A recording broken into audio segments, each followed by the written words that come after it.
नमस्कार। शब्द विन्यास 666 पर आप सभी मित्रों का पुनः पुनः स्वागत और अभिनंदन। कहानियों के इस मंच पर हमारे साथ बने रहने के लिए आप सभी का बहुत बहुत शुक्रिया। आज हम जिस कहानी के साथ आपके पास आए हैं उसका नाम है राग विराग। कहानीकार हैं उर्मिला शिरीष जी। कहानी में समाज के उन बुजुर्गों का चित्रण है जिनकी संतानें विदेशों में प्रवास करती हैं और वे आर्थिक रूप से संपन्न होने पर भी अपनी भावनात्मक ज़रूरतों के लिए अपने आसपास के वातावरण से गहराई से जुड़े होते हैं, क्योंकि ज़रूरत पड़ने पर सबसे पहले किसी भी प्रकार की सहायता वहीं से आती है। अब वो लोग चाहे पड़ोसी हों, सोसाइटी के बच्चे हों, चाहे पेपर वाला, दूध वाला, सब्जी वाला या मेड, ड्राइवर, माली हो, बुजुर्गों के एकाकी जीवन को छूती ये कहानी हमें सोचने पर विवश भी करती है।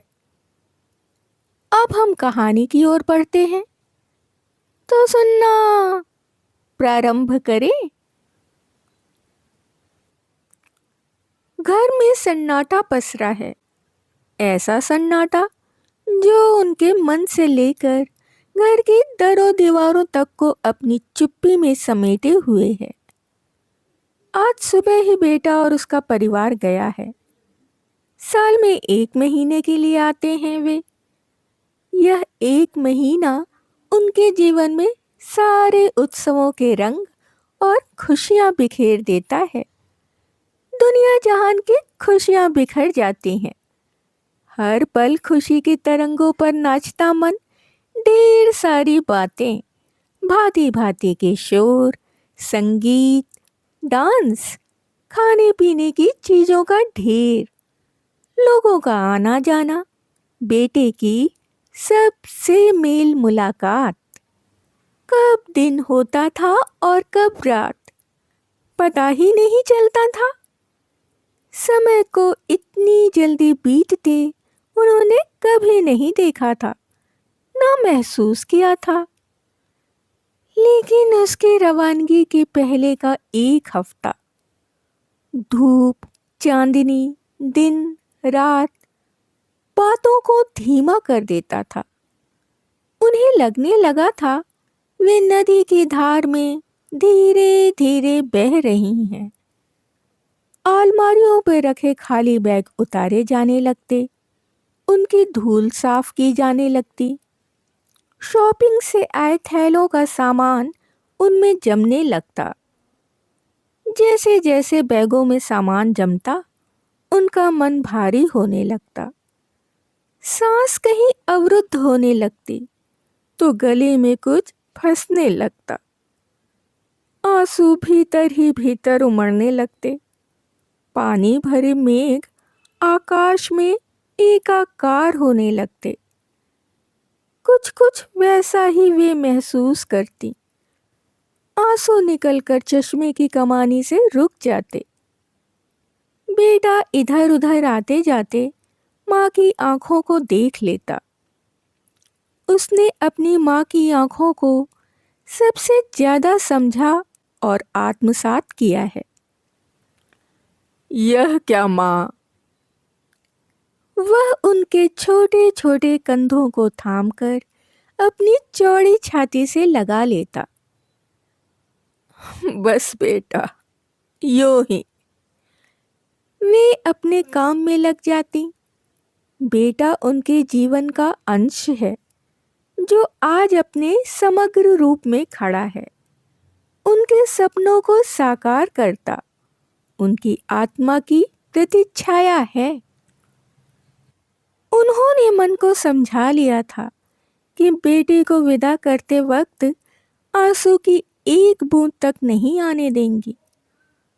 पर जब लौट कर आई तो उनकी सिसकियां थम नहीं रही थीं।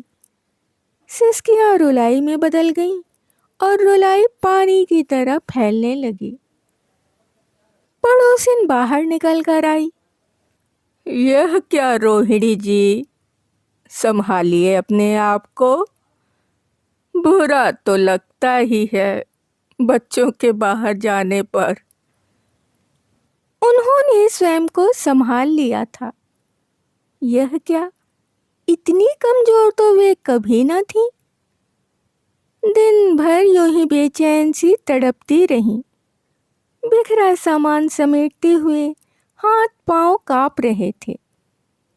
अलमारियों में सामान जमाना था, सहेज कर रखना था, पर हर तरफ हर कोना भाई भाई करता नजर आया।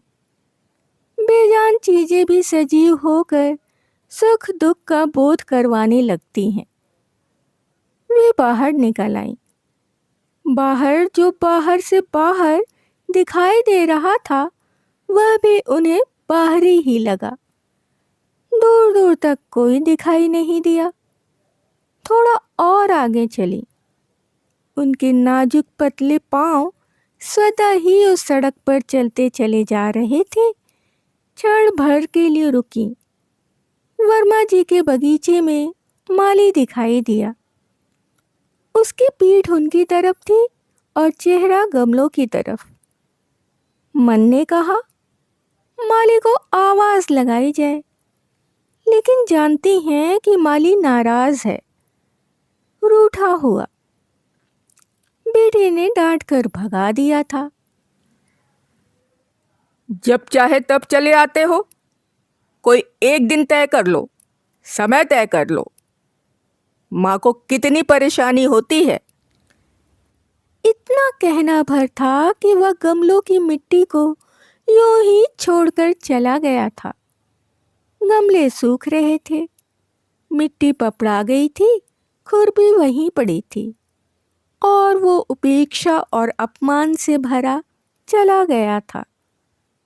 वे बुलाती ही रही थी, मनोज मनोज, लेकिन वह नहीं रुका था। उसका लंबा दुबला पतला शरीर हवा की तरह लहराता हुआ अदृश्य हो गया था। जाने दो ना, दिमाग खराब है, 10 बार आएगा। अब क्यों परेशान होती हैं? बेटा भी अपने ताव में आ गया था। और यह क्या, यह घर है या आने जाने वालों की धर्मशाला? दिन भर कोई ना कोई आता ही रहता है। सुबह 6 बजे दूध वाला जोर जोर से घंटी बजाएगा, भीतर से बाहर तक आने में 4 घंटियां बजा देगा। फिर पेपर वाला, माँ को चाय के साथ पेपर पढ़ने के लिए होना चाहिए। साप्ताहिक पत्रिकाएं, फिर कुत्ता घुमाने वाला लड़का, फिर प्रेस वाला, फिर काम वाली बाई, फिर कपड़े धोने वाली बाई, फिर कोई मांगने वाला, फिर कोई सामान बेचने वाला, फिर कोई सर्वे करने वाला, फिर कोई बच्चा। आंटी, छत पर बॉल चली गई है या पतंग गिरी है, उनकी कूद फांद अलग। माँ, यह सब क्या है? घर में एक पल की शांति नहीं रहती। कोई समय है जब तुम आराम कर सको, सो सको। ये गिलहरियां और चिड़िया सुबह सुबह नींद खराब कर देती हैं। एक साथ 3-3 बाइयां यहीं आकर पूरी कॉलोनी के समाचार सुनाती हैं।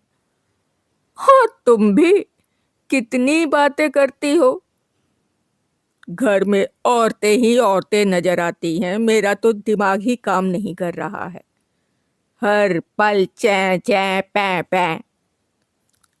माँ, मैं आपसे बातें करना चाहता हूँ, इन सब से नहीं। वे हल्का सा मुस्कुरा देती, मासूम सी उजली मुस्कान, जिसकी प्रशंसा उनके पापा किया करते थे और जिस मुस्कान के लिए पति और बच्चे उनको हाथों में रखते थे। पर वे कैसे बताती कि उनकी बोरियत को उनके अकेलेपन को भरने वाले यही सब तो है। इनकी चैं चैं पैं पैं, इनकी बेढंग सी बातें, इनके हंसी मजाक, सुबह सुबह गिलहरियों का भागना दौड़ना, चीखना, चिड़ियों का चहचहाना उनको बांध कर रखती है। इन सब के बीच वे व्यस्त रहती हैं। रात्रि में पहरेदारी करने वाला चौकीदार जो सुबह सुबह चाय पीने आ जाता है, रात का बचा खाना वह यूं खुश होकर ले जाता है गो कि अमृत की बूंदें ले जा रहा हो। कुत्ते को घुमाने वाला लड़का स्कूल जाने के पहले आता है। वे बिला नागा पूछती, उसकी पढ़ाई कैसी चल रही है? वह स्कूल ही जाता है? फीस कब भरती है? पढ़ाई के लिए उसे किसी चीज की कमी तो नहीं है? कई बार ऐसा भी होता कि उनका शैतान चुलबुला कुत्ता भागकर सड़क की झुग्गी झोपड़ी में चला जाता। तब वहाँ के बच्चे उसका पट्टा, कपड़े उसको घसीटते हुए, उससे बतियाते हुए एक साथ आ धमकते। उनकी भीड़ बरामदे में बिखर जाती। दुनिया विकास के रास्ते पर चलने के लिए कितने भी आंकड़े गिनाए, कितनी बड़ी बिल्डिंगें बनाने का दावा करे या गरीबी मिटाने का नारा बार बार दोहराए, पर ये सभी बच्चे मैले कुचैले कपड़े पहने, बिना नहाए धोए, धूल मिट्टी में लिथड़े सीधे आकर उनके महंगे सुंदर सोफों पर बेझिझक बैठ जाते। वे उन सबको एक एक टॉफी देती या एक एक सिक्का या मिठाई की पीस। बेटे ने इस नए मेहमानों को देखा तो हतप्रभ रह गया। यह कैसा तमाशा है? माँ, हद करती हो। किसी दिन घर का सारा कीमती सामान चोरी हो जाएगा। इनकी हिम्मत तो देखो, सीधे अंदर घुसकर सोफों पर बैठ जाते हैं। चलो भागो, अब दिखना नहीं, समझे? बेटे की दहाड़ से वे सब सहम कर बाहर जाकर खड़े हो गए। घिन नहीं लगती माँ? इतना पानी बहता है, क्या ये नहा नहीं सकते? मुंह नहीं धो सकते? आदतें बिगड़ी हैं। ये जानबूझकर कुत्ते को ले जाते हैं ताकि तुमसे पैसे ले सकें। ठीक है ना, एक एक सिक्का या टॉफी पाकर उनके चेहरे पर जो खुशी आती है वह देखी तुमने? माँ, तुमसे कोई नहीं जीत सकता। बेटा भुनभुनाता, दरवाजा पटकता अपने कमरे में घुस गया। माँ का पूरा ध्यान इसी कवायद में लगा रहता कि हर आने वाला व्यक्ति बिना किसी शोर शराबे के अपना काम करके चला जाए। आखिर बेटा यहाँ आराम करने आता है, माँ से मिलने आता है, इन पचड़ों में पड़ने के लिए नहीं। वैसे भी उसके गुस्से से सब डरते हैं। छोटे भैया करते सबकी जबान नहीं थकती थी। जब से वह गया था, सभी ने अपना अपना साम्राज्य स्थापित कर लिया था। वे सड़क के किनारे आकर खड़ी हो गई थीं। सड़क जो जीवन के अनेक किनारों की तरह फैली थी, जिस पर कभी हजारों कदम दौड़ रहे होते हैं तो कभी हजारों कदम खरामा खरामा चल रहे होते हैं। ये सड़क कदमों का जीवन है, राग रंग है, मन के भावों की अनकही दास्तां है। उसी सड़क पे वे भारी कदमों से हल्के हल्के चल रही थीं। धूप की तपिश कम हो गई थी। आसमान कुछ कुछ धूसर हो चला था। बच्चे सड़क के किनारे खेल रहे थे। दूर हमेशा की तरह चीख चिल्ला रहे थे। वे एकटक उनकी तरफ देखती रहीं। शायद कोई उन्हें देख ले और आ जाए। एक दो बार उन्होंने हाथ भी हिलाया, पर वे यानी बच्चे जिस तेजी के साथ दिखते थे उतनी ही तेजी के साथ अदृश्य भी हो जाते थे। वे हवा थे या हवा के झोंके, वे शोर थे या शोर के पाइप, वे उन्हें देख रहे थे या ना देखने का झांसा दे रहे थे। यानी वे भी उन्हें एहसास करवा रहे थे कि ऐसा नहीं होगा कि जब चाहे आप भगा दें और जब चाहे आप पुचकार लें। यानी बच्चे आज की दुनिया का प्रतिरूप थे। उन्हें चारों तरफ वैसा ही सूनापन लग रहा था जैसा घर के भीतर था। जबकि गाड़ियां आ जा रही थीं, लोग भी आ जा रहे थे। थोड़ी दूरी पर चाट के ठेलों पर लड़कियों का गोल गोल हुजूम गोलगप्पे खा रहा था। वे जोर जोर से हंस रही थीं, खिलखिला रही थीं, खट्टे मीठे पानी का भरपूर मजा ले रही थीं। उनके लिए जीवन की खुशी फिलहाल इतनी ही थी। उनका मन किया वहां तक जाना चाहिए, लड़कियों से थोड़ी हंसी, थोड़ी खिलखिलाहट और थोड़ा सा आनंद ले लेना चाहिए। यद्यपि उनका चलने का अभ्यास कम हो गया था। 1 महीने से योग क्लास नहीं गई थी। उन्हें लगता था योग तो पूरे साल करती हैं, बेटा तो 1 महीने के लिए ही आता है। वे उसके साथ हर पल जी लेना चाहती थीं, हंसना चाहती थीं, गुनगुनाना चाहती थीं, ढेरों बातें करना चाहती थीं। उसकी उपस्थिति की ऊष्मा को साल भर के लिए अपने भीतर समेटकर सहेज लेना चाहती थीं। सड़क की बत्तियां जल चुकी थीं। आकाश में छाया अंधेरा तेजी के साथ नीचे फैलता जा रहा था। तेज हवा चलने लगी। उन्होंने कुत्ते को पकड़ा और सीढ़ियां चढ़कर ऊपर आ गई।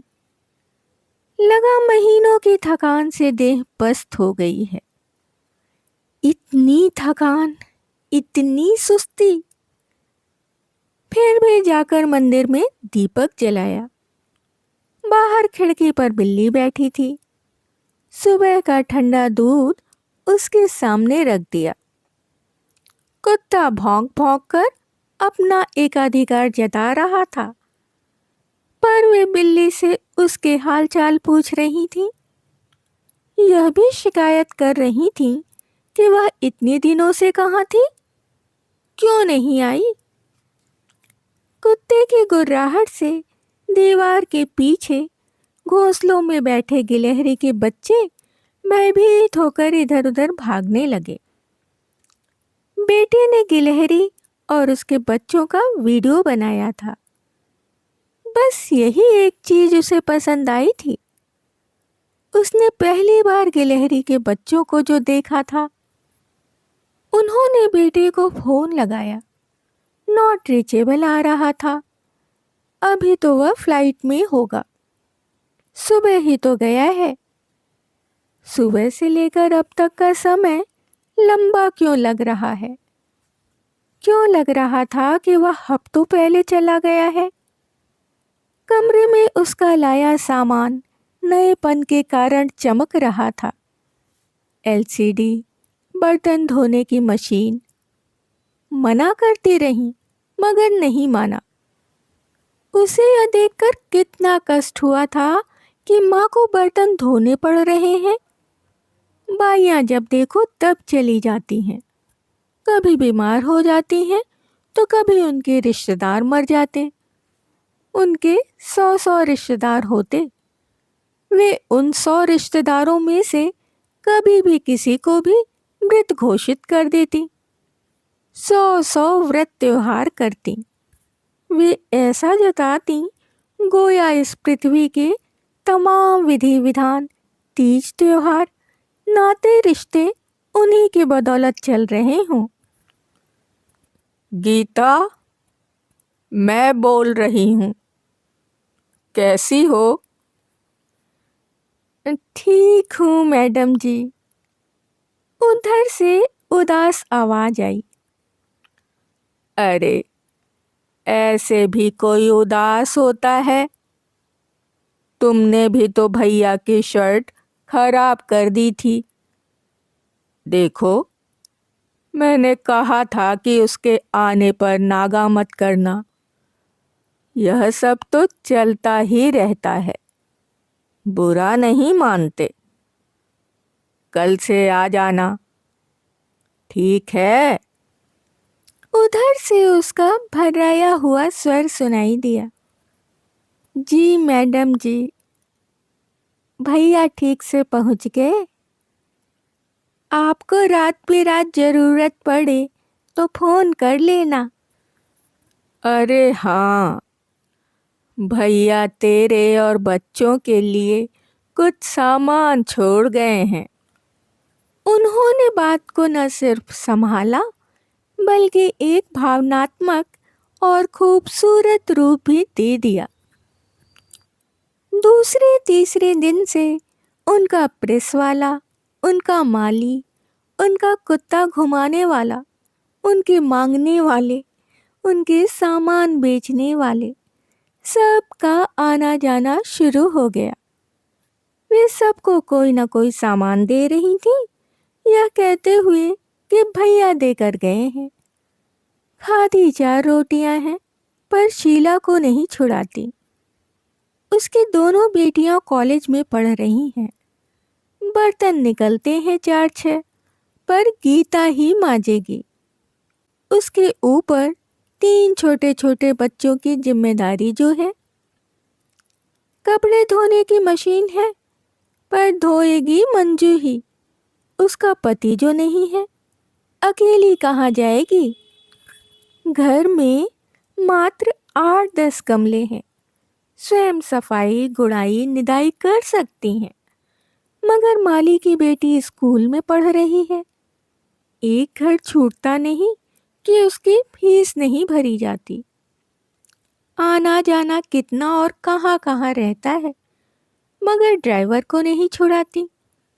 दिन भर पेड़ के नीचे बैठा गप्पे मारता रहता है। बहुत हुआ तो तोते का पिंजरा साफ कर देता या कभी कभार बिलों का भुगतान कराता। क्वार्टर खाली करके कहाँ जाएगा। बेटा तो बस यही चाहता था कि इन सब के कारण माँ को बार बार भागना पड़ता है। दिन में आराम तक नहीं कर पाती।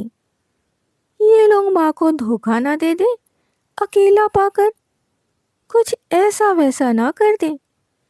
पर माँ को इन सब से कभी भय नहीं लगता। उन्हें तो यही सब अच्छे लगते हैं।